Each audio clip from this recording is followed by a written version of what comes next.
Right then, quick word from the sponsor of today's podcast. Friend of the show and local entrepreneur, Bakes for All. Have a look at some of the quality items that you can get on this page. Now listen, I know where we are, we're in Liverpool, and a lot of the people that watch our podcast, I'm not naming any names, but some of them are close personal friends of mine, are keen on the old marijuana. They are partakers of the green grass. And when the munchies strike, what better thing could you think of than getting some of these delicious looking treats? Not only that, it's Mother's Day coming up soon. Get your ma a nice cake, get her something sweet, show her that you love her. Go over to the Instagram page, Bakes for All, and follow and support Bakes for All. They're a local company. As you can see there, they've got a good following considering they've only just started. They've got more fucking subscribers than us on Instagram anyway. So if you're giving them a subscriber and a follow, give us one while you're at it. They do home deliveries. It's lovely looking. It's tasty. Give it a go and support the podcast and support Bakes for All as well. Sound then. Well, obviously back on the winning wagon, aren't we, with Sheffield United, Champions League favourites again.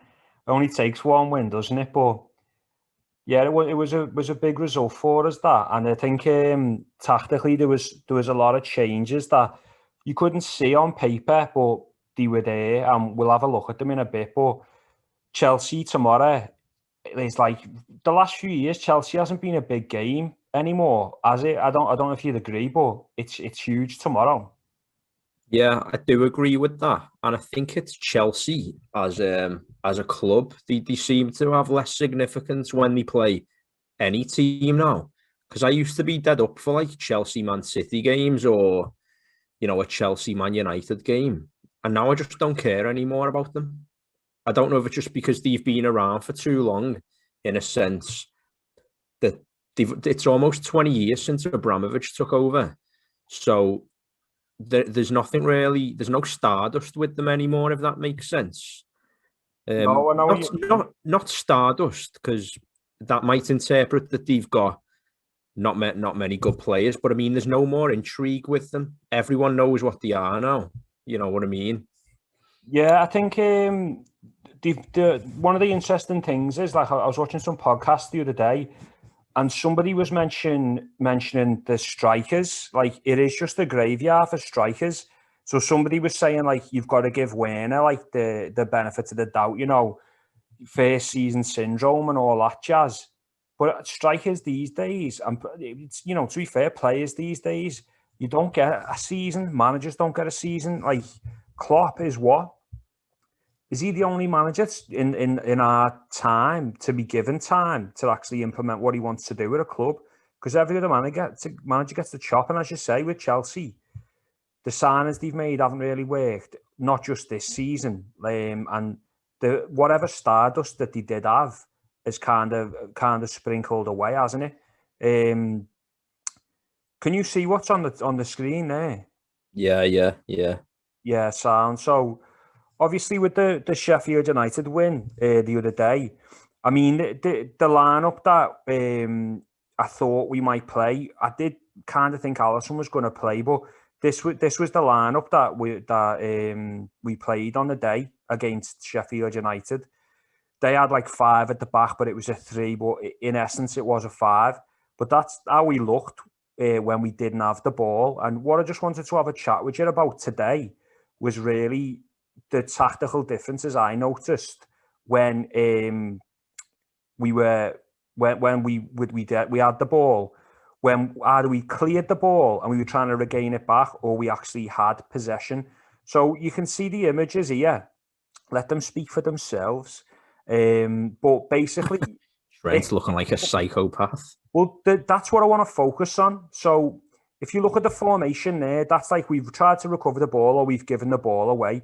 You can see down here, that's Ollie McBurney. He's on his own there, but it'll make sense in a sec. So I wanted to highlight Trent because just the other week, I done a video and I spoke to you about it in great deal about Cancelo at Man City. And I said, maybe Liverpool need to change their tactics. Not his position, but change the tactics. And what happened in this game? So when Sheffield United had the ball, at the back, they went long to McBurney every time. Now, normally in the formation that we play, with the two centre-backs sitting together tight, the full-backs pressed right on. As you can see, Robbo's up there. Normally, Trent would be there, and them two would split, and someone would drop into the 6. But what that does is that means that whenever anyone goes direct, like Sheffield United did from Jagielka or whoever, straight up to McBurney, it was a 2-on-1. That's what it would normally mean. But when we were playing like this the other day, what happened was Trent stayed here all game, meaning if they broke, which they were never going to break because it's Sheffield United, he didn't have far to run back, meaning that if we recovered the ball, he didn't have far to move forward. He hovered in that area where he is all game. And what it meant when he went long was, rather than it being a 2-on-1 with two relatively inexperienced centre-halves, it became a 3-on-1. So Trent dropped into the centre-halves and Robertson stayed up there. And Mane went really, really tight with Firmino. And I just found it really interesting because it meant that we always had a man spare. Now, against a team like Sheffield United, you know they're not going to hit you on the break. So you can do that. But I thought it got the best out of Trent in going forward and in his defensive play. And it neutralised McBurney. Until he brought on, was it Burke, and he kind of went to 2 up top. He didn't cause us any issues. Yeah, well, we were saying, weren't we, if we didn't get a win against them and we failed to beat Chelsea tomorrow, we think that would be the time when the media starts saying, is that it for Klopp? You know, not that we agree with that, but that game the other night and tomorrow are probably pivotal in the media starting to spread rumours, I'd say. So it's refreshing the fact he did make a change in reacting to the next opposition.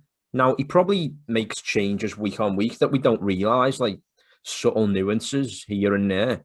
But like you say there, and we've been banging on about for ages, we'd like him to start reacting more to the next opponent rather than just sticking with, this is us, this is Liverpool, and I'm putting this out regardless.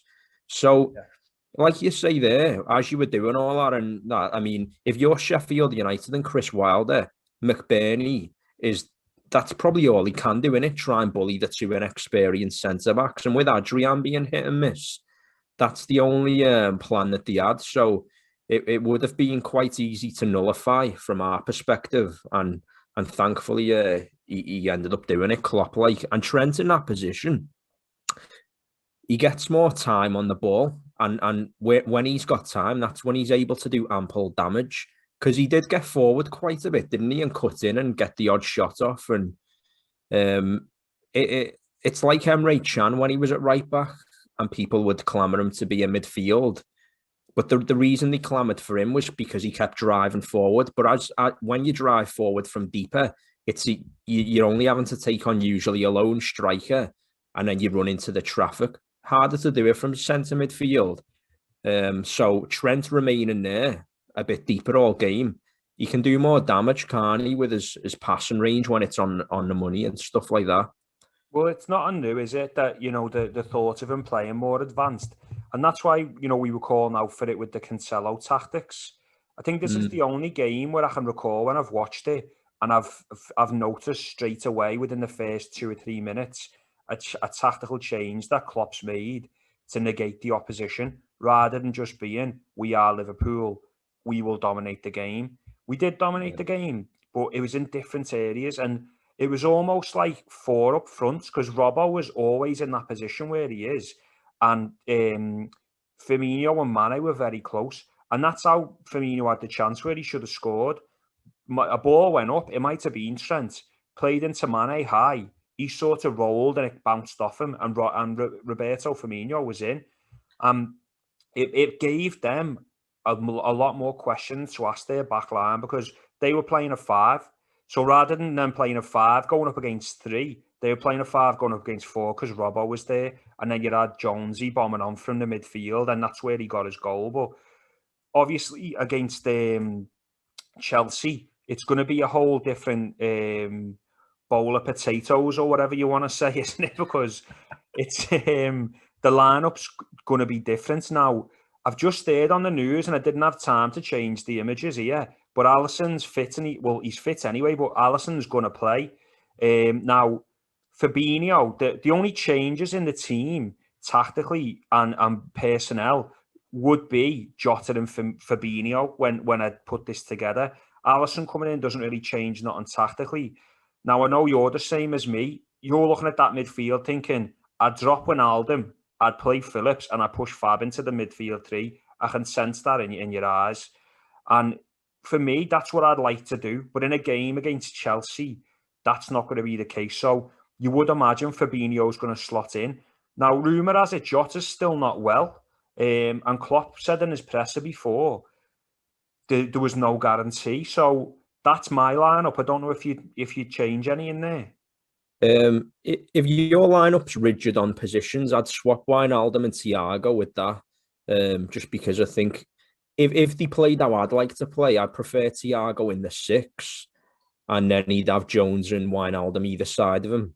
You know, Wijnaldum's fairly inept anyway against these sides, so he did play well against Sheffield, though. I don't know if you thought that. I did think that, and it was collectivism, though. Going back to that slide you done then, it was effectively a 4 and a 7, you know, in the image you had.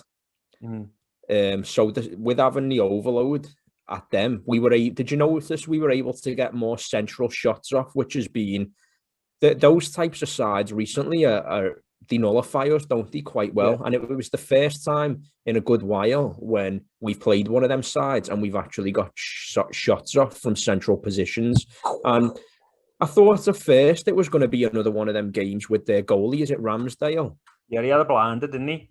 Yeah, I was like, oh, for fuck's sake. But thankfully not. So, I mean, so I agree with you. Like, something needs to give with Firmino, but if Jota's still touch and go, I don't think he'll be.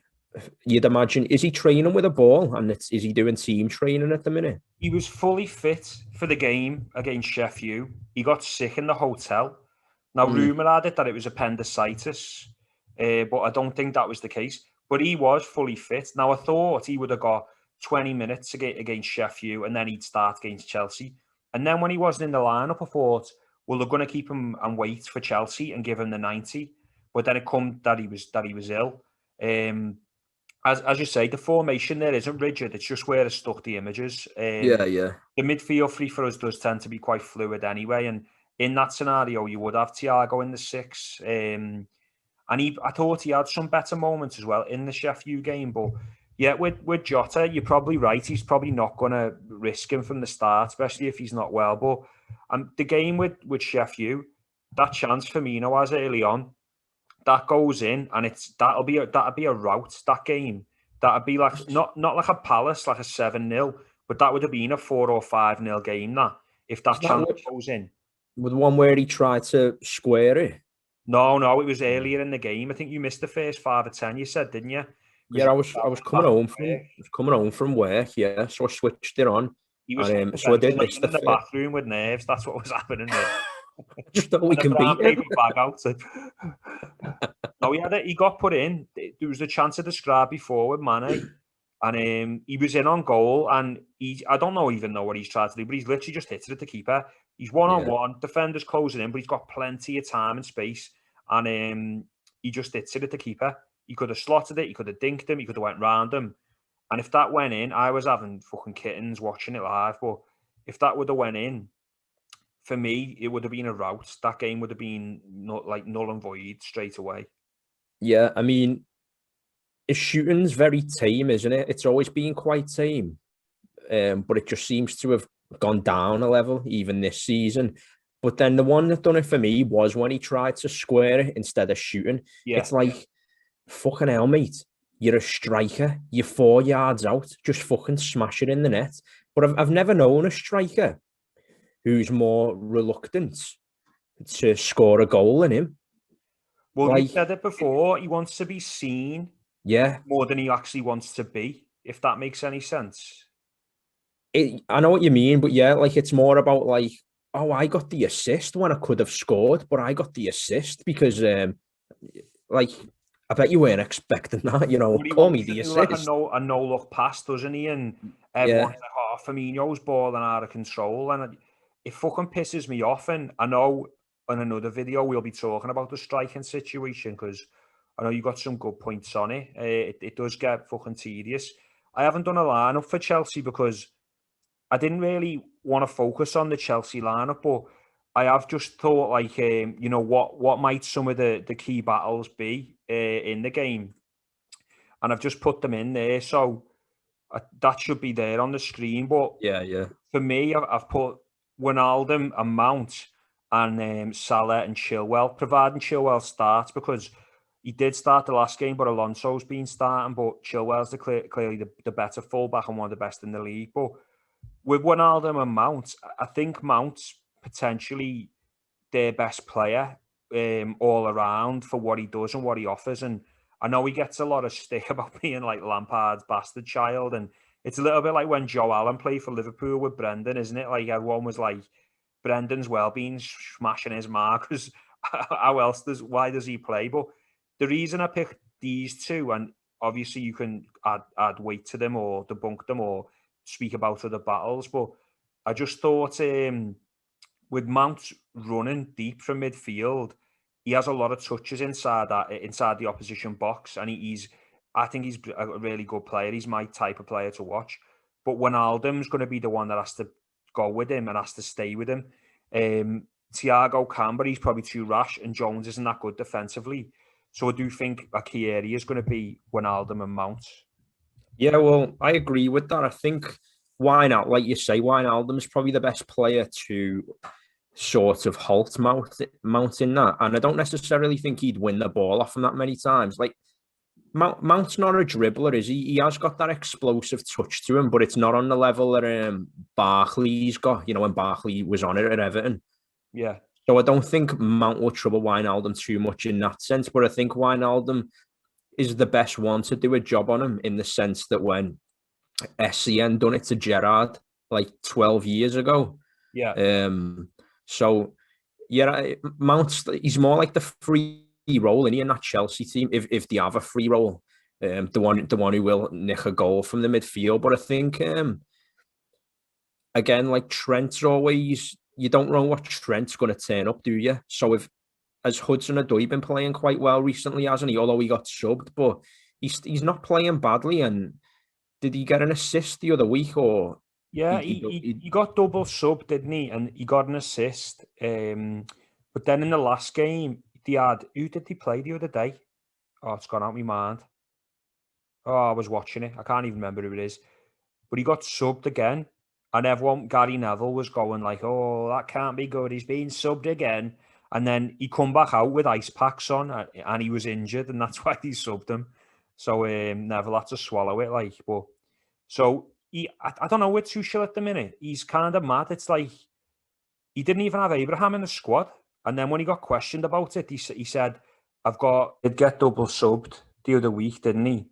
And then Chelsea were playing the other day, and I can't remember who they were playing, but he got subbed again. And then Gary Neville was giving it the big and saying, he's being subbed again. This can't be good. And then he come out with like ice packs on his legs. Man United, it was. Was it United? Yeah, it was United. Yeah, he got injured, so he was injured, and that's why he got subbed. But he will cause us some problems. But I was saying, Tammy Abrams weren't even in the squad the other day, and they asked him about it, and he said he's fit. I just can't pick him. I've got too many players to pick. So Hudson-Odoi could be a key player for them. It all depends whereabouts they win the ball for him to be effective. Though, if they win it from deep, and you've got ball playing midfielders on the pitch, then they're going to be right in down either of them sides of ours, aren't they? Unless we play like we played against Sheffield United. I mean, what formation did he play Chelsea on average? Did he mix it up frequently, or did he always play in the same one? It does seem like it's quite fluid. I mean, it's not untraditional than what you see, but they've got Thiago Silva was playing, then he got injured, so they played Christensen and Rudiger the other day with Chilwell and Aspilicueta. So it was four at the back. Mendy come back in. He swapped them out, didn't he, the other week for Kepa? Yeah. He's come back in, but he's one to watch, that Mendy, because he likes to play out like Alisson does, and he's not great at it. So we could expose that. But the midfield, Kante's had 2 starts in 10, in 9. Sorry, so depending on if he starts again against us, he doesn't really fancy him, or he's not fit. I don't know, but Kovacic and Kante, you would imagine, would be deep, with Mount with a bit more of a free role in the midfield. So, And is Jorginho getting a look in again? nah. All right. Well, he was really good at Napoli. I liked him at them, and I was hoping we would have not put a bid in or anything, but I thought he was one of the last few players who was really good at playing that deep lying role, or even like a solid centre mid. But he's not really done much, has he, at Chelsea? No, even under Sarri, you bought him in, he was kind of in and out, weren't he? And he got Yeah. a stupid penalty run up. But there's players like that, though, like, you know, if it doesn't work out with Thiago at Liverpool, he'll be a Jorginho. Like, do you pass the ball for passing sake? Do you know what I mean? Yeah, I think it will work out with Thiago, but I'm just saying, like, he would, you know, be that type of guy. And then with the Salah Chilwell one, Chilwell. Shout outs to Chilwell. I just thought, if he starts the game, what will be interesting is if Salah can get in the pocket. So if Rudiger is playing on the left-hand side of the centre half, he's solid, but he's quite rash. And if Chilwell goes and Salah gets Rudiger exposed, he might have a chance. Like the other day, for the first time in ages, Salah went down the outside against Jagielka, and he had a chance and nearly scored, and it was a good sound save. But I just want to see that more. Remember against Watford when he looked like we had Messi playing for us? What did he score? 5? 4 in that game. Is the best game he's ever had for me. He's Roma at home in the Champions League. Like, I think he scored 2 that night and got 2 assists, if I'm not mistaken. And I just think that my favourite Salah goal, well, the Chelsea one was good. I was at that game, you know, when he put it top corner. But Chelsea, no way. Go on, Temi! Fucking hit him, Sam! Hit him, Sam! That's him! I was going to someone in the Annie Road, and you see you fucking gun. No, but I was the Roma one when he just curled it past Alisson, it hit the underside of the bar. Like, that's one of the best atmospheric goals I've seen. Like, but going off topic there, like, the other day when he done Jagielka, it was a bit of a flip flop, wasn't it? Yeah. And then it was all he could do really was get it on target, and he did. I mean, did he play with? It's good points you've made there about the pocket stuff, and I'm just thinking, did he play with Rudiger at Roma? He might have. He played with God, who was that Brazilian kid he had at left back? Edison or Emerson, was it? And they've liked him. He hasn't been there long. I don't know. He had a Brazilian kid at left back who played with Salah at Roma. I'm sure his name was Edison or Emerson or something. And Salah had him on toast every single time we played them. It was like it was like pre-Lampard, but he might have played with him, so he might have that edge on him. But I just think, you know, I want him to play in the centre, as you can see on the formation there. I think that'll be his best position, and I think that'll be a very threatening front line for us. But he just needs to ask different. Burnley are beating Leicester 1-0, by the way, after 15 minutes. Vidra scored in the 4th. The decline for Leicester starts again. The bottle jobs of the Premier League. Bottle jobs with no depth, but that's good for us, isn't it? It'll be interesting. It'll be interesting with Mo. And I don't want him to play in the centre personally. I prefer him on the right, just doing what he does. I mean, he's already doing. He can't really do much more at the minute, can he? No, I know that, but I just think he's as you can see there as well. Even Klopp's subscribing, guys. So if you don't subscribe to Triggered Reds, you are not a Scouser. Bear that in mind, people. But yeah, I think you're right. He can't do any more. But a lot of his goals come from the centre. And whether that's a case that he's arriving in the centre, so if you played him in the centre, he wouldn't be arriving. But he's clinical this year. He's had 77 shots and scored 17 goals. Last season, he'd had like double that amount of shots and hadn't scored the same amount of goals. He's just too one-footed for me to play centrally. And I know there's a lot of right-footed players that also play centrally. So it's like, what does it matter? But it's like the two left-footed centre-back argument. And people go, oh, you can't have two lefties, but you can have two rights. But it just seems like two right-footed are more congruent with one another. I don't know. And then you've got Haaland, who plays as a striker. He's left-footed, but he's a different kettle of fish. We'll talk about him another time. But I just think Salah's quite ineffective as a central striker. I mean, what do? Do you get someone else to play on the right with him? Do you get someone to take Salah's place on the right? We've got Jota.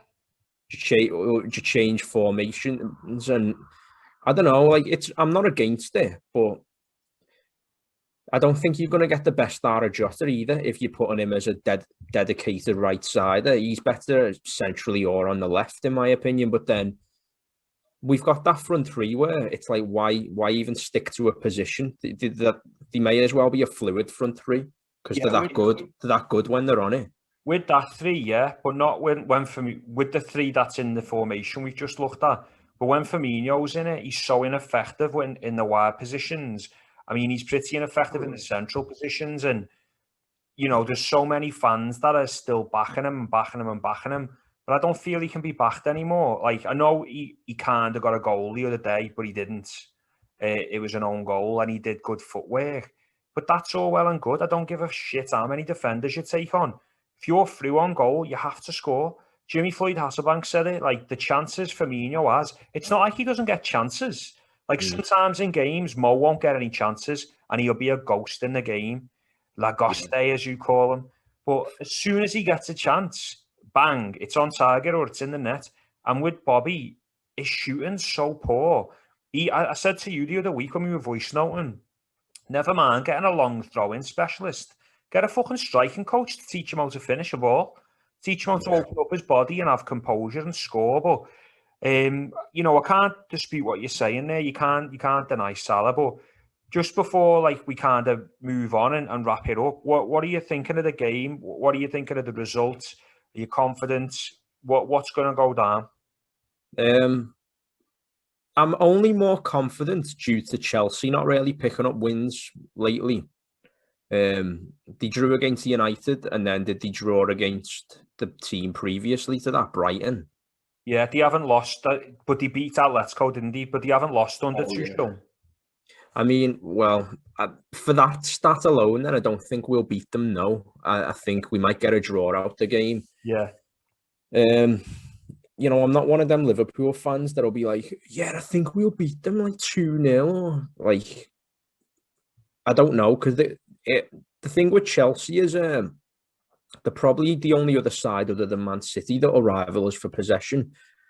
We don't give much of it away against the other 18 Premier League teams, do we? So it'll be interesting to see who, as I said in the last podcast, I think owns the pitch, who's got the bulk of it, of the bulk of the ball, and who can do what with it, really. Yeah, well, the shite of level on points to us now with the game in hand, aren't they? And they play West Brom tomorrow. They got a few injuries, Everton, but then they play Chelsea.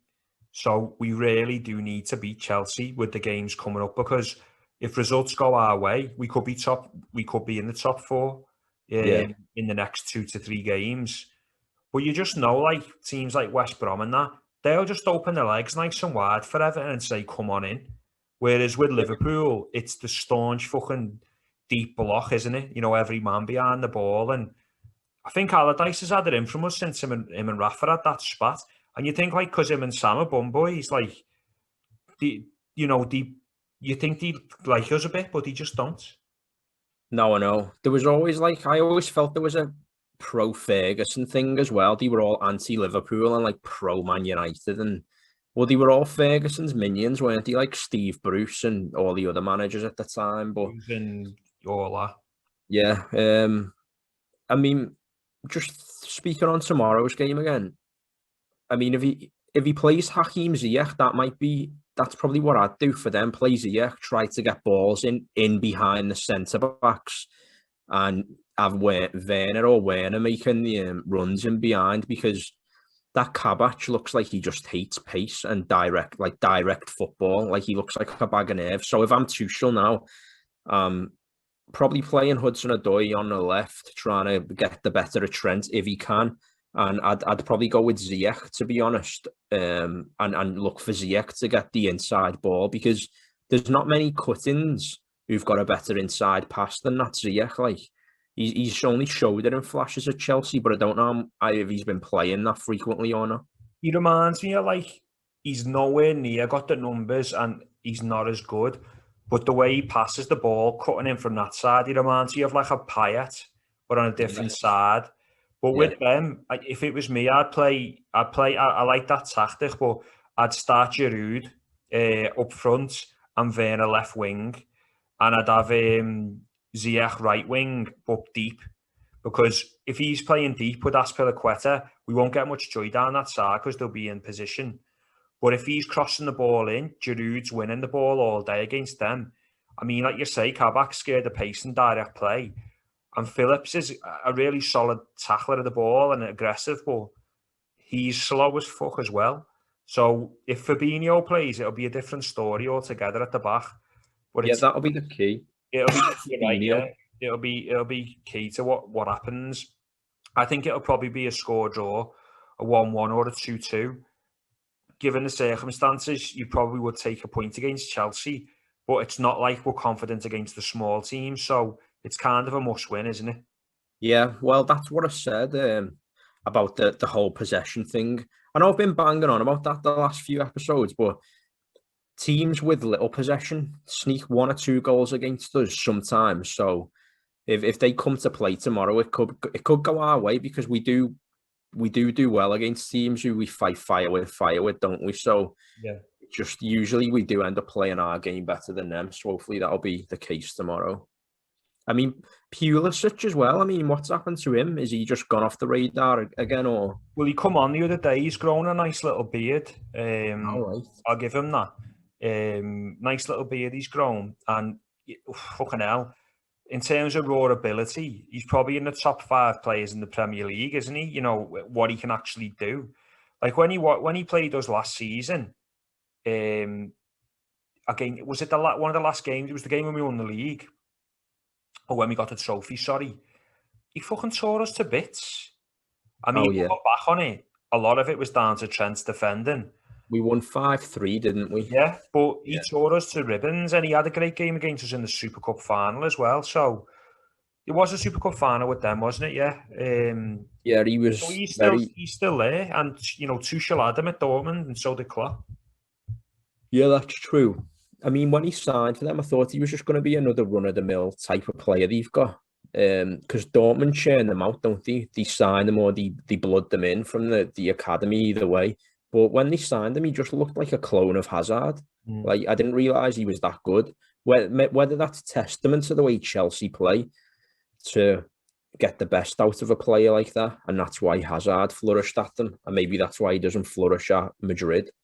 I can't say I've watched much of Madrid since, you know, pre-COVID era or anything, or the Ronaldo era, to be honest. But yeah, who knows? It'll be interesting. But I think what we said there is pretty accurate in having a player on either wing, and I think that'll be it. He's either going to go with Werner centrally to try and exploit Kabach for pace, or Giroud to try and exploit Kabach for aerial threats. You know, either one of them, it's up to him. I mean, he could even play both of them, but no manager's that bold, is he, now, to play 2 strikers? And if you think about it, that'd probably be a good duo, Giroud and Werner.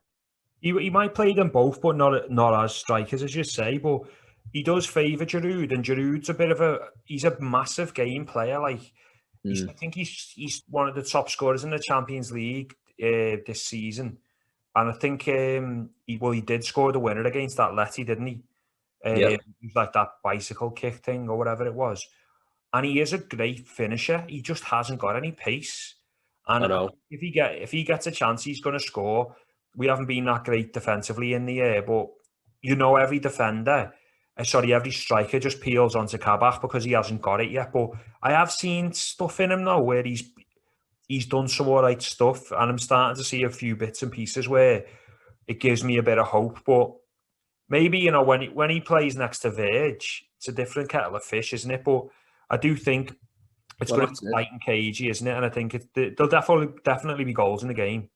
Yeah, I mean, you've got to sympathise with him instead of just saying like, "Oh, he's shit," and we should have signed a better player, whatever. Most centre backs would have struggled coming into this Liverpool side under this run of form when we're this injury ravaged in the hardest league in the world. So you got to weigh up all the variables, haven't you? You know, is he actually that bad or even that good? You know, either way of a centre back when the league is so testing as it is. More so that bad, I'd say, because that being that good doesn't really make that much sense in that context. Well, it's a fair point, isn't it? And, you know, he's going to be measured now playing with Fabinho, who's top best tackler in Europe, in my book. And, you know, he's going to be next to him now. And he'll also have Alisson behind him as well. So it is going to be a bit better for him tomorrow. And then obviously if he had a Gomez next to him or a Verge, someone with lightning pace, you know, he might be all right. But he's had a couple of clean sheets, hasn't he? Leipzig away, Sheffield United.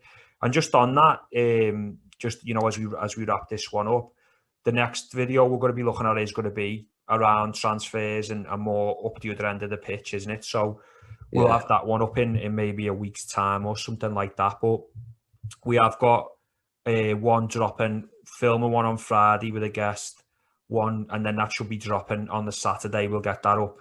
And it'll be like our first guest who may not see things the Liverpool way. So it should make for a good watch. But unless you've got anything to close on, we'll wrap this one up. And I'll go for 2-2 against Chelsea. 2-2, I'll go with you on that. Are you going to put any cash on it or? Nah.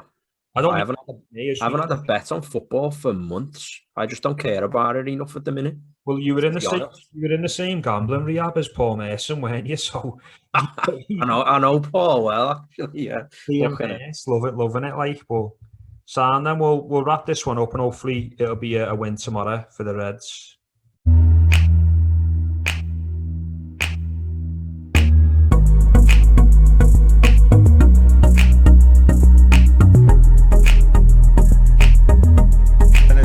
There are always a couple of people who can tell you, yeah, but you didn't win. So now, let's talk about 6, baby. Let's talk about you and me. Let's talk about all the good things and the bad things that may be.